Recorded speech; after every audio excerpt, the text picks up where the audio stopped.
मित्रांनो, बांधकाम कामगाराच्या शिष्यवृत्ती योजनेसाठी एक मोठी खुशखबर आलेली आहे. आता बऱ्याच बांधकाम कामगारांना शिष्यवृत्ती जी भेटत नाही आहे, परंतु या ठिकाणी शिष्यवृत्तीबाबत एक मोठा गुड न्यूज आणि मोठी अपडेट आलेली आहे आणि त्याबद्दल एक शासन निर्णयसुद्धा आलेला आहे.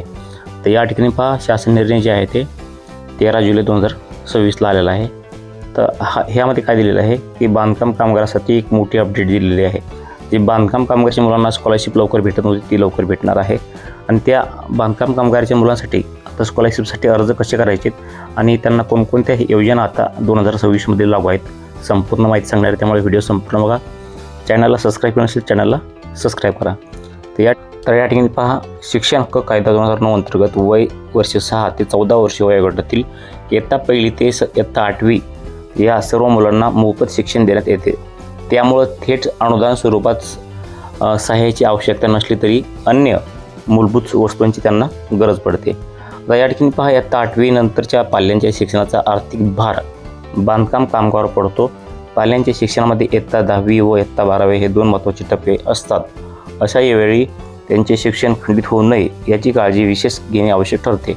तर या सर्व बाबींचा विचार करून विविध वयोगटांनी आहे व पाल्यांच्या भविष्यात विचार करून यापूर्वी मंडळामार्फत नोंदित बांधकाम कामगारांच्या 2 पाल्यांना म्हणजे 2 मुलांना सुरू असलेल्या योजना रद्द करून सामाजिक सुरक्षा संहिता 2020मधील उपयुक्त तरतुदीच्या अनुषंगाने महाराष्ट्र इमारत व इतर बांधकाम कामगार कल्याणकारी मंडळ मुंबई अंतर्गत नोंदित जीवित सक्रिय बांधकाम कामगाराच्या पहिल्या 2 पाल्यांकरिता सुधारित शैक्षणिक सहाय्य योजना लागू करण्याची बाब जी आहे ते शासनाच्या विचारात होती.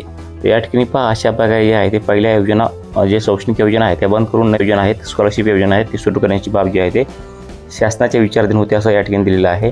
तर नवीन शैक्षणिक योजना नवीन स्कॉलरशिप योजना कोणत्या आहेत ते पहा. महाराष्ट्र इमारत व इतर बांधकाम कामगार कल्याणकारी मंडळ मुंबई अंतर्गत नोंदित जीवित सक्रिय बांधकाम कामगाराच्या पहिल्या 2 पाल्यांकरिता यापूर्वी सुरू असलेल्या सर्व शैक्षणिक सहाय्य योजना बंद करून सामाजिक सुरक्षा संहिता 2020मधील उक्त तरतूद अनुषंगाने सुधारित शैक्षणिक सहाय्य योजना लागू करण्यात या शासन निर्णयात मांडण्यात देण्यात येत आहे. त्यानुसार सदरहून योजनेअंतर्गत 7 शैक्षणिक बाबींचा समावेश असून त्याकरिता योजनेचे नाव, पात्रता, निकष, वित्तीय सहाय्य आणि आवश्यकता कागदपत्रे या बाबीचा गोषवारा यासोबतच्या प्रपत्र अ मध्ये नमूद केलेला आहे. मध्ये या ठिकाणी पहा, तुम्हाला या GR योजनेचे नाव, पात्रता, निकष, वित्तीय सहाय्य, आवश्यक कागदपत्रे याबाबतचा या ठिकाणी तुम्हाला ह्या शासन निर्णय GR मध्ये भेटणार आहे. तुम्हाला पूर्ण माहिती भेटणार आहे तुम्हाला. त्यामुळे व्हिडिओ संपूर्ण बघा. चॅनलला सबस्क्राईब नसेल चॅनलला सबस्क्राईब करा, कारण की या ठिकाणी थोडा आता बदल झालेला आहे. जे बांधकाम कामगाराची मुलं आहेत त्यांचे शैक्षणिक सहाय्य म्हणजे स्कॉलरशिपच्या योजना आहेत त्यामध्ये थोडा बदल करण्यात आलेला आहे. त्यामुळे व्हिडिओ पहा आणि चॅनलला सबस्क्राईब नसेल तर चॅनलला सबस्क्राईब करा.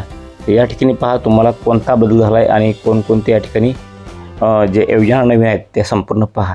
तर पहिली या ठिकाणी पाहू शकतात, इयत्ता 9वी उत्तीर्ण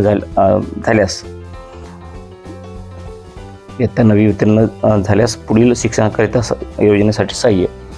तुम्ही या ठिकाणी पहा कोणतं सहाय्य आहे. तर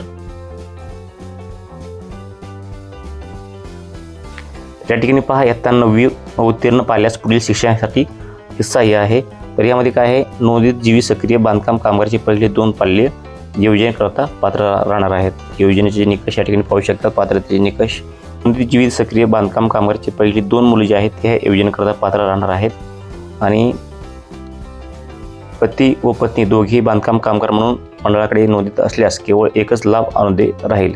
तर यापूर्वी मंडळाने E01 इयत्ता 1 ते 7वी आणि इयत्ता 8वी ते 10वीसाठी जे आर्थिक सहाय्य योजनेचा पाल्यांकरिता लाभ घेतला असल्यास सदरच्या पाल्यास या योजनेचा लाभ अनुदेय राहणार नाही आहे. तर ज्या दिनांकापासून पाल्य 9वी उत्तीर्ण झाले असेल, गुणपत्रिकेवरील दिनांक त्यापासून 1 वर्षाच्या आतमध्ये या योजनेच्या लाभाकरिता अर्ज करण्यास पात्र राहतील. त्यानंतर अर्ज स्वीकारण्यात येणार नाहीत. तर या ठिकाणी पहा, महत्त्वाची बाब आहे, ज्या दिनांकास पाल्य 9वी उत्तीर्ण झाला असेल म्हणजे आणि गुणपत्रिकेवरील दिनांक त्यापासून 1 वर्षाच्या आत या योजनेच्या लाभाकरिता जे आहे ते अर्ज करण्यात पात्र राहणार आहेत. 1 वर्षानंतर जर अर्ज केला तर पात्र राहणार नाहीत. आता वित्तीय सहाय्य पहा, सहाय्य किती देणार आहेत.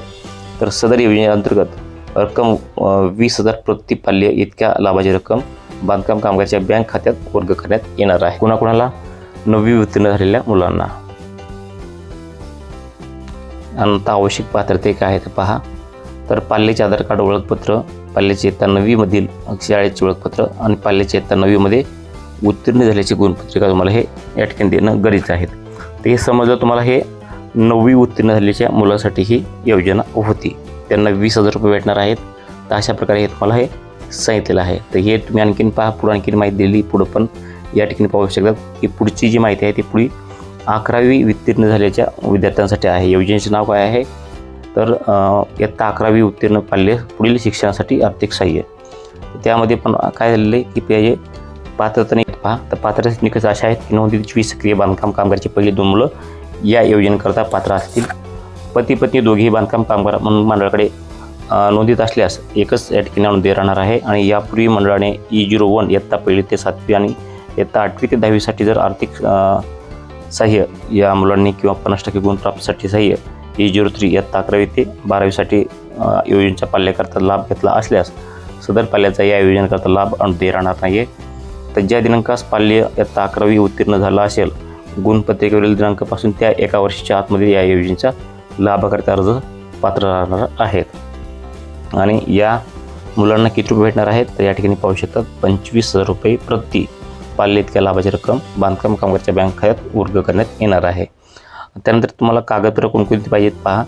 पाल्याचे आधार कार्ड पाहिजे, पाल्याची इयत्ता 11वीमधील ओळखपत्र पाहिजे आणि पाल्याची इयत्ता 11वीमध्ये उत्तीर्ण झाल्याची जी आहे ती गुणपत्रिका या ठिकाणी असणं गरजेचं आहे. तर ह्या ठिकाणी पहा हे झालेले आहे की बांधकाम कामगाराच्या मुलांची 11वीसाठी पास झालेले जे आहेत मुलं त्यांच्यासाठी हे 25,000 रुपये भेटणार आहेत. या ठिकाणी तुम्ही क्लिअरली पाहू शकतात.